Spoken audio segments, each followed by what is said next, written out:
Brawl Stars is about to change in a huge way. They just released a 12-page long blog post covering what's coming in the next update, as well as into the future, and just in case you didn't want to read it or you're looking for some clarification to understand it all, I'm going to go over all of it right here to simplify it for you. Now, there are 4 major parts of this post. The new feature called Buffies, Brawler Reworks, huge Brawl Pass changes, and Chaos Drops. Now, everything I'm going to show you is official, but it's also early. So if you want to be the first to know about all of the updates, changes, and more, subscribe because Supercell gives me info early to make sneak peeks on the updates and all the other info. So let's start out with the brand new feature, Buffies. So what's a Buffy? She's a vampire slayer. Really? Duh. That's me. No, it's actually a cute little keychain that does some really awesome stuff, but essentially, it's just a buff to your existing gadgets, star powers, and hypercharges that gives them new abilities and, well, buffs. Hence the name Buffies. Now, for every brawler, there will be 3 Buffies. One for both of your gadgets, one for both your star powers, and one for your hypercharge. This means with 100 brawlers, that's 300 new Buffies. Each update, or at least this first update, they're going to be releasing 18 new Buffies. Now, these Buffies will cost 1,000 coins and 2,000 power points per Buffy. So you'll need 3,000 coins and 6,000 power points to get every Buffy for one brawler. Now this sounds expensive, and it is, but they are buffing progression in the next update by a good amount. That being said, it's still a lot. Now, I'll talk more about my thoughts about this in a moment, but first, let me explain it all to you. Now, how you get them is by using those resources, the 1,000 coins and power points, into a claw machine to pull a Buffy. Now, every pull, you are guaranteed to get one of the Buffies in that machine. One of the really cool things is that Buffies will interact with your gadgets, and now your gadget will be aimable. Now, you'll still be able to just tap on them if you like, but many of them will be able to be aimed to give the more advanced players another way to express that skill. And speaking of gadgets, all epic and mythic gears are going to be deleted from the game, and if you bought one, you will be refunded that purchase price. They gave a couple of examples of the Buffies and what they do, but before I can go over all of that, you need to know that there are going to be some very extensive reworks to brawlers. Over time, the brawlers we've been getting have been getting much more complicated and more mechanically engaging than the brawlers that we got early on in Brawl Stars' life. Brawlers like Colt, for example, whose mechanics are very basic compared to the brawlers that we have now. So with the introduction of Buffies, they're going to be taking that opportunity to rework brawlers from the top down while still trying to retain the overall vibe of what makes that brawler that brawler. So to illustrate what these Buffies do, let's take a look at Colt, who will be getting a rework and a set of Buffies to go along with it. For his first gadget, instead of reloading an ammo like what it does now, what it will do is shoot 2 bullets that will slow the target on hit. Now, this is something that can be aimed with this new gadget stick. However, if you have the gadget Buffy for him, it will also still do that, but also steal 1 ammo from the target and give it to you. Now, his second gadget, Silver Bullet, and its wall-breaking function will remain unchanged, but with the Buffy gadget, it will make the bullet wider and deal more damage upon hitting an enemy. The effect from Colt's first star power Slick Boots will remain unchanged, but with his Buffy, he will gain a movement speed burst if he hits his target. Now, we've seen this small speed burst in Upside Down Showdown, but I don't know if it's going to be as dramatic as all of that, as well as you actually have to hit your target to get that boost. For his second star power, instead of just making his shots longer, it will also increase the range as well as the bullet speed. And if you have his star power Buffy, his shots will deal more damage the further away they are, just kind of like Piper's shot. What I like about this is that you clearly have 2 paths you can go down with Colt. One is more movement based with a more dramatic effect, while the other is a long range damage focused build. Again, with big upside to damage, but you're missing out on that speed, so you have to choose how you want to play your Colt. And then finally, for his hypercharge, the base ability will remain the same with the double bullets, but if you have his hypercharge Buffy, it will also unload his main attack faster, as well as his hypercharge will last for 2 seconds longer. The result of a faster main attack will mean your shots are just going to be that much easier to hit, as well as you're going to have 2 seconds longer to deal that damage while you're in hypercharge. As you can see, these Buffies will give a very significant value, and they better for the price that they're gonna cost. Buffies will unlock for you when you reach 1,000 trophies, as well as a bonus. Once you have all the Buffies for one brawler, there will be a chroma version of these Buffies that are gonna be available. Now, the chromas are basically like little skins for your Buffy keychain. They don't give you any power, but they look cool, and to get them, you're going to be able to pull them for 10,000 bling per chroma. We also got to look at another brawler who's going to be getting a rework as well as Buffies in this next update, and that's Spike. His first gadget, popping pincushions, is being changed so that it will now fire off 2 waves of 3 needles, and again, this will be aimable. If you have his Buffy for his gadgets and hit one of those shots with that gadget, you will root an enemy for a short duration. His second gadget is unchanged, but with his Buffy, when it is destroyed, not only will it do his normal healing, but it will also explode, knocking enemies back and dealing damage. His first star power is being reworked quite a bit. Right now, you have to stand in the super area and you'll be healed, but the new version of this will heal you whenever it deals damage, so you don't have to be stuck inside the circle to get healed. If it's just over there across the map dealing damage, you're getting healed. However, you can make it even better because if you have his star power Buffy, that super will get deployed even faster, meaning that those supers are going to be much easier to land on target. For his much hated second star power curveball, the effect is going to remain. However, if you have a Buffy, it will get even more toxic and the needles will curve even further. Hopefully, not on the level of his wild mutation. We'll see. For his hypercharge, his super will remain unchanged. It's just a bigger super, but during this hypercharge, if you have his hypercharge Buffy, his main attack will explode twice, and the hypercharge again will last for 2 seconds longer. With that main shot exploding twice, that's going to be some very serious damage. There's also going to be 4 other brawlers that are going to be getting Buffies alongside Colt and Spike, and possibly reworks too, depending on the brawler, but they're aiming for 6 brawlers every update to get these. However, they did mention that Buffies take longer to implement than hypercharges, so we're probably going to see some updates where they only give us like 5 or even 4 brawlers. Okay, so now on to the next big topic, and that is the Brawl Pass changes. There are going to be some major changes to the Brawl Pass, but they do come at a cost. As in, the price of the Brawl Pass is going to be increasing. The new price will be $9 for the normal Brawl Pass and $13 for the Brawl Pass Plus. But with that price increase, they are also adding new things and buffing the overall value pretty significantly. I think the price is justified given what they're adding, but it is still more money. That being said, the free side of the Brawl Pass is being buffed as well. Let me show you. First off, they are adding a new thing called keys. Keys are a new currency that you will be able to use and purchase quite a few different things. There's a resource key, a skin set key, a brawler key, and a Buffy key. I'll let you know what you can get with them and how much each one costs here in just a moment. However, one sweeping change to all of the passes is that the Brawl Pass is going to be 10 tiers longer now, so more rewards, but will take a bit longer to complete. Also, at the end of the Brawl Pass, or the tail-end rewards, they are no longer going to be just star drops. Now, they will cost more XP at 2,800, but they're going to include things like demon drops, sushi rolls, or even the brand new chaos drops.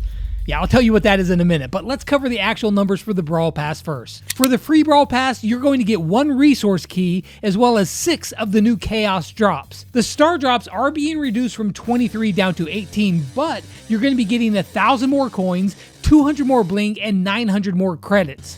The power points are staying the same, but additionally, you're going to get 2 mega boxes as well, completely on the free side of the Brawl Pass. If you can and want to spend that $8.99 on the Brawl Pass, not the plus version, you're going to be getting a buff there as well. By the way, if you find these videos helpful and you want to help me keep making these videos, I'd be grateful if you use code LEX in the shop before you make any purchases. It doesn't cost you anything extra, but it does make a big difference in me and my family's life and help support this channel. So I'm very grateful to you all. Here's an important note. The Brawl Pass price is increasing in January, so you can actually stock up on them from the Supercell store at the current price and then use them later to unlock the Brawl Pass Plus in the future, saving you a few bucks until your stockpile runs out. I think you can save like 10 of them or so. It's a lot of money, but it would save you like 30 bucks in the long run. Just saying, if that's what you want to do. So if you buy the Brawl Pass, of course, you're going to get everything on the free side of the pass. Plus, you're also going to get 3 more keys with a resource key, a skin set key, and a new brawler key. You're also going to get your coins buffed from 8,000 up to 9,500. Power points are going up 500 more, 1,000 more bling, and 500 more credits. The small 9 gem pins are going to be reduced from 9 of them down to 5, which don't really care. But the skins for the Brawl Pass are going to be removed from the pass.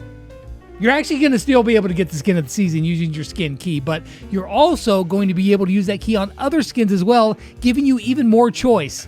I'll explain here in a second. The title, however, is moving from the Brawl Pass Plus to the normal Brawl Pass. And then finally, the Brawl Pass Plus. In addition to the free plus the normal Brawl Pass, you're also going to be getting 4 keys, 1 of each type. 50 more gems than you were before, as well as, of course, they were removing the chroma variations from the pass, but again, they're going to be in the skin vault, and I'll explain that here in just a second. So in all, if you got the Brawl Pass Plus and completed it, the total amount you're going to get in terms of buffs is going to be 3 resource keys, 2 skin set keys, 2 brawler keys, and 1 Buffy key. You're also going to be getting 6 chaos drops, but losing 5 normal star drops, 2,500 extra coins, 500 extra power points, 1,200 more bling, 1,400 more credits, 50 more gems, and 2 mega boxes. The skins are removed, but again, you're getting a key for that, and you're losing a few low rarity pins. So quite a good buff overall in value, but again, it's going to cost you a few more dollars to get it. The biggest thing that doesn't show up in those numbers though is the addition of keys, and with that you're going to have much more choice in what you want to spend them on, and therefore be able to shape your progression to better suit you, which leads us nicely into these keys exactly and what you're going to be able to get with them. For the resource keys, you can choose from 3 things. Each one will cost 1 key, but with that you can either pick 2,000 coins, 2,000 power points, or 5,000 bling. The new brawler keys will be used to unlock brawlers of any rarity. However, the more rare a brawler is, the more keys it will cost. An epic brawler is 1 key, mythic costs 2 keys, a legendary costs 4, and an ultra legendary will cost you 6 keys. You do only get 2 brawler keys per brawl pass, so that means that you're going to need to save up 1 month to get a legendary brawler or 2 months to get an ultra legendary brawler. That's not including the credits that you're already getting and can unlock them from there. The Buffy key is a very straightforward one, as 1 key gets you 1 specific Buffy of your choice. However, the skin set key is a bit different, but also very cool. To get the new Brawl Pass skin, plus the 2 new chromas that come along with it, it's going to cost you 1 key. In other words, you're going to get all 3 skins for the season, for that Brawl Pass season, for just 1 key. However, you can also choose to save up an extra key and get any of the old Brawl Pass skin sets and the chromas that go along with them. However, old collab skins, they're not going to be in here because they have like licenses and stuff. So if you wanted the SpongeBob ones, sorry. However, skins from the Star Force season and onward will be in the skin set vault, which I think this is a very cool way to be able to get a skin set that you might have missed out on in the past, but you've always wanted. So then one more big bit before I give my final thoughts on all of this, and this one is pretty dang cool. It's the Chaos Drops. Chaos Drops are a new kind of star drop that can not only upgrade in rarity, but also split. You can think of it like a sushi mashed with a star drop. The Chaos Drops will start at super rare instead of rare, and they can split up to 4 times, giving you a total of 8 drops. However, if they split, all of them will retain that rarity, as well as they have introduced a new rarity called Ultra Legendary Star Drop. Oh, I've seen, like some of the... It's so bad that it's good. No. Yeah, literally. This is real. So, that potentially means that you could get 8 legendary star drops out of 1 chaos star drop. Or even if like all the stars align and you make a deal with the devil, theoretically, you could get 8 ultra legendary star drops out of 1 chaos drop. The odds of that happening, it's not going to happen, but it's going to happen to somebody. Not me, but somebody's going to get it. It's going to be dope. Ultra Legendary Star Drops will only be found in the Chaos Star Drops, and the chance of getting it is very rare. That being said, starting in January, you're going to have a chance of getting these Chaos Star Drops in your daily wins if you get a lucky day. And actually, you could even still get them if it's just a normal day. It'll have a chance to end up in there as well. So then, what can you get out of an Ultra Star Drop? Well, you'll have a 24% chance to get a hypercharge, a 24% chance to get a mythic brawler, a 10% chance to get a legendary brawler, and a 0.4% chance of getting an ultra legendary brawler. But I mean, hey, it's a chance. There's also some skins in there as well, with an epic skin at a 10% chance, mythic at 4%, and a legendary skin being a 1.4% chance. And then finally, buffies will be in the ultra star drops as well, with a 24.7% chance. And I guarantee you I'm going to open up a bunch of these, so subscribe if you want to see that. Then finally, a few odds and ends. They're going to be buffing the trophy road from 0 to 25,000 trophies to help new players catch up, as well as adding 2 more mega quests per season for everybody, one of those being an omega quest. They also mentioned that they're going to be running more events, and some of them will have buffies as a prize for completing them. That's pretty dang cool, especially seeing how expensive they are. Okay then, that is a lot to take in. What do I think about it? Well, I mean, I haven't had much time to absorb all the changes, and I might actually make a video about it once it sinks in a little bit more, but my gut reaction is twofold. First off, I love that they are giving us more ways with keys to shape the progression to how we want. I think this is a great change for progression as well as cosmetics. That's a big win. Now, the buffs to the Brawl Pass are also great. I mean, who doesn't like more stuff? The buffies actually seem really cool. I like the idea, and I also really enjoy the thought that good players are going to be able to get the most out of them, adding an entirely new layer of skill. Not only will this help them separate themselves as just better players, but also give us mere mortals something to practice so that we can get better at and improve. That being said, I'm also torn on some of this. First off, I don't like the price of buffies. Like, for my main account that has an insane amount of resources stockpiled, I love it because I'll be able to buy every single one of them without hesitation, no problem. However, for my free-to-play account, like, I'm not going to really be able to buy any of them, and that honestly kind of sucks. Like, if you have to choose between power level 11 or getting one buffy, you should probably get the power level. I also don't like that the buffies are going to be in claw machines, which means that you're not guaranteed to get the buffy that you want. It's still a random chance, even if it is only limited to a couple brawlers. The Brawl Pass price, I mean, people are going to complain, but it seems fair, and I don't begrudge them for increasing the price. I mean, of course, it'd be crazy if it stayed the same price, but I mean, I get it. Overall, I think this is a huge win. With the buffs to the economy, hopefully they're as good as what I think that they could be, or what they showed. I mean, yeah, the prices are higher and the buffies are expensive, but hopefully those buffs throughout the Brawl Pass and the other stuff that they got bringing in help offset that. But even if they are on the high side, this seems like really, really fun stuff, and I'm very excited for this. And honestly, I'm kind of more excited about the reworks to the old brawlers than anything else. Like, I'm really interested to see what they're going to do with some of the old brawlers to really make them more engaging than they are right now, where they're just very basic brawlers. So I'll bring you more once this all sets in and once I get more information from Supercell that I can share. But until then, let me know what you guys think about all these big, huge changes coming to Brawl Stars in the comments. Is this going to revive Brawl? Is this going to make Brawl great again? I sure hope so.